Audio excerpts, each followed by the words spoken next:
Hello from the lookout. This is God's words of hope and encouragement for today. God bless you. Thank you so much for coming along.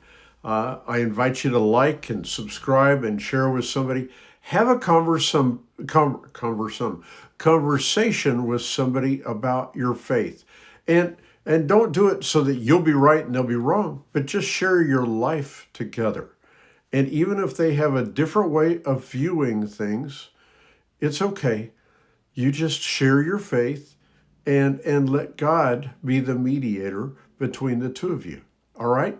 Now, today, well, this is going to start a little weird, but I think that you'll understand by the time I finish. Yesterday was cool in Ecclesiastes, and Debbie reminded me of the song, Turn to Everything, Turn, Turn, Turn.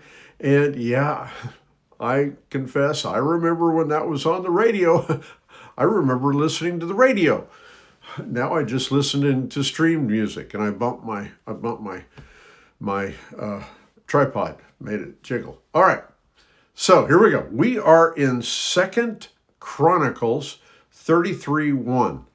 Did you ever hope to find hope and encouragement from 2 Chronicles 33 verses 1 to 13? And I have to read it all for you to get the context of where we're going. And I'm going to tell you, it's going to be bad to start. Bad. Okay. Manasseh, he was Hezekiah's son. Hezekiah was a great king of Israel. Well, Manasseh was 12 years old when he became king, and he reigned in Jerusalem 55 years. He did what was evil in the Lord's sight, following the detestable practices of the pagan nations that the Lord had driven from the land of the Israelites, ahead of the Israelites. He rebuilt the pagan shrines his father Hezekiah had broken down. He constructed altars for the images of Baal and set up Asherah poles. He also bowed before all the powers of the heavens and worshiped them. He built pagan altars in the temple of the Lord, the place where the Lord had said, "My name will remain in Jerusalem forever." He built these altars for all the powers of the heavens in both courtyards of the Lord's temple. Manasseh also sacrificed his own sons in the fire in the valley of Ben-Hinnom. He practiced sorcery, divination, witchcraft, and he consulted with mediums and psychics. He did much that was evil in the Lord's sight, arousing his anger. Manasseh even took a carved idol he had made and set it up in God's temple, the very place where God had told David and his son Solomon, "My name will be honored forever in this temple and in Jerusalem, the city I have chosen from among all the tribes of Israel.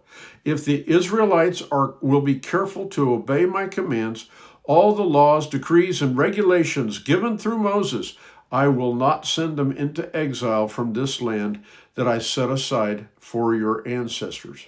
But Manasseh led the people of Judah and Jerusalem to do even more evil than the pagan nations that the Lord had destroyed when the people of Israel entered the land.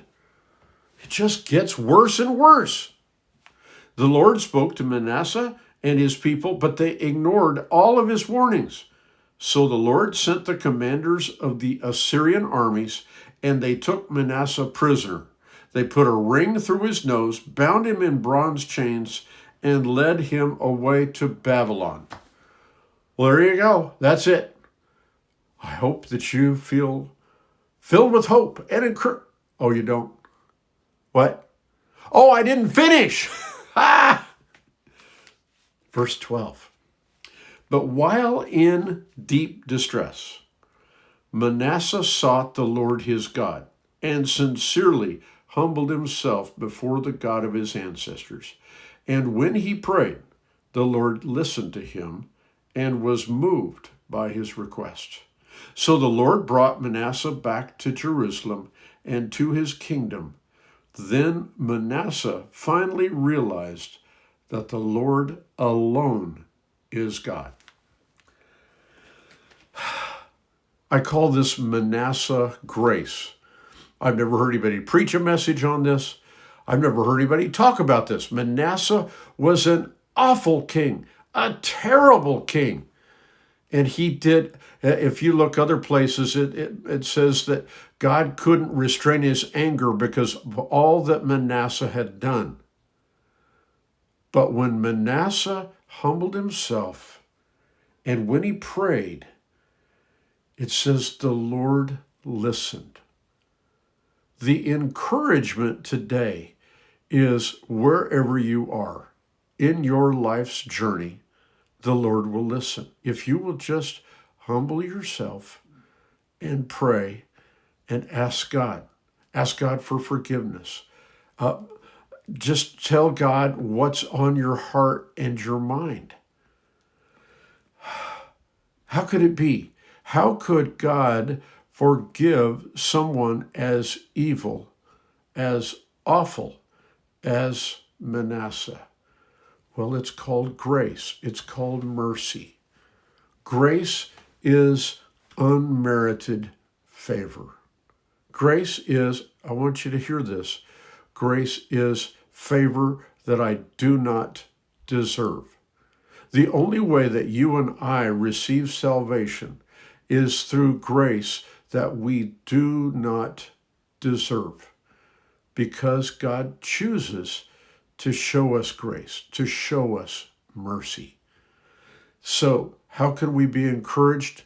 Well, as we learned in Lamentations 3, God's mercies are new every morning.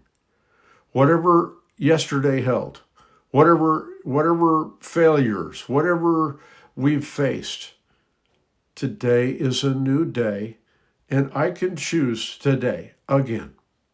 I can say, Lord, I need your help. I can't do this. I depend on you alone. I depend on you. Lord, I depend on you. In John chapter 15, Jesus said, if you abide in me and my words abide in you, you can ask for whatever you wish. Well, it's this abiding. It's this staying connected to Jesus. And yes, there will be times when we'll fail. Not every day, not every moment, but there will be times when we fail. And we can come back to God and say, God, I am so sorry. Please forgive me. Maybe this is an area that I struggle in, and I can still come back to God and say, God, I am so sorry. Please forgive me. Maybe we have a loved one or a relative, and that just continues to fail. Well, write Manasseh grace on your refrigerator and say, you know what? If God can forgive Manasseh after whoever your relative or the person is you care about. I have somebody here in Boyne City I pray every day for, that God would set them free from addiction, because they struggle, by their own admission, they struggle with addiction. And so I pray every day that God would set them free. Now, the hard part about loving and helping somebody with addiction problems is addiction is addictive. And people that are triggered will sometimes fall. And we don't understand. We don't understand why they have even any pull toward whatever the addictive behavior is. But they have something inside, and it is very difficult. And they will fail. And we will say, come on, let me give you my hand. Let's get up and go again. I still love you. I still believe in you. God was willing to listen to Manasseh after he had been judged and sent away and was in prison where the Assyrian armies put him in prison. God set him free to come back to Jerusalem. How in the world? How could that happen? Only God. Only God. So only God can show you and show me Manasseh grace when we fail. Only God can show our loved ones, the people that we care about, or our friends, Manasseh grace when they fail. So let us not give up, friends. Let us continue to abide in the Lord, and continue to pray that God will set people free around us. God bless you.